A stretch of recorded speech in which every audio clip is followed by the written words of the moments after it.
जी अस्सलाम वालेकुम बच्चों, क्या हाल चाल है? ठीक हैं। मैं हूँ नसीर इलियास। अब आपकी सेकंड वीडियो है एक्सरसाइज 1.1 की। 5 क्वेश्चन हम कवर कर चुके हैं। अब question number 6, set of last 4 months.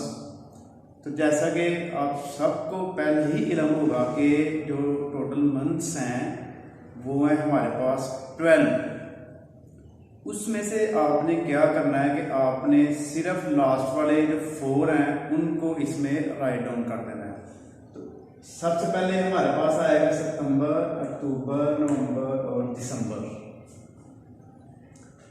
Question number 7, set of 7 days of week. ये तो बहुत इजी क्वेश्चन हो गया आपके लिए, सभी को होते हैं। तो आप क्या करेंगे कि Sunday, Monday, Tuesday, Wednesday, Thursday, Friday, Saturday.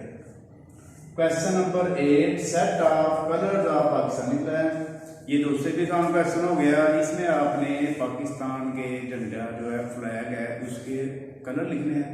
तो जैसा सबको पता है कि green, white. Question number 9, set of 5 reverse of Punjab. हमारा जो सुबह पंजाब है इसके अंदर 5 दरिया हैं और इन 5 दरियाओं के नाम आपने इसमें लिखने हैं। तो झेलम, चनाब, रावी, सतलुज और Sindh. Question number 10, set of 3 Islamic months. ऊपर हमने अंग्रेजी महीनों का नाम लिखे हैं, नीचे हम लिखेंगे इस्लामिक मंथ्स के नेम। तो वो हमारे पास हैं 3, शबान, रजब और Ramzan. Thank you so much.